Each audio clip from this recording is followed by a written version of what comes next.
ఇదే నా చెల్లి. నా లైఫ్ మొత్తానికి పెద్ద కాంపిటీషన్. పుట్టి పెరిగిన దగ్గర నుంచి అన్నిటికీ కాంపిటీషనే.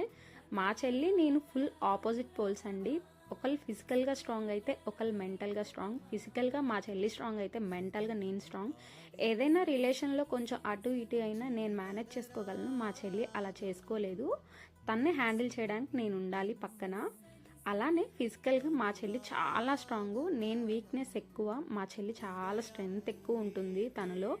మా నాన్న చిన్నప్పుడు మా ఇద్దరిని ఇలా బండి మీద ఎక్కించుకొని మా ఊరంతా తిప్పేవాడు. ఏ చిన్న పని ఉందా మమ్మల్ని తీసుకెళ్ళి మాకు నచ్చింది కొనిచ్చేవాడు. అలాంటిది ఇప్పుడు మా చెల్లి నన్ను ఎక్కించుకొని అలా తీసుకెళ్తుంది. నేను చాలా ప్రౌడ్గా ఫీల్ అవుతాను. లైఫ్లో ఎన్నున్నా కానీ సిబ్లింగ్స్ని అస్సలు మిస్ అవ్వద్దు. వాళ్ళతో టైం మట్టుకి కంపల్సరీగా స్పెండ్ చేయాలి. పెళ్ళైన తర్వాత నీకు ఎవరిష్టం అంటే మా అమ్మ మా నాన్న తర్వాత మా చెల్లెనే చెప్తాను. తర్వాతే నా హస్బెండ్, నా పిల్లలని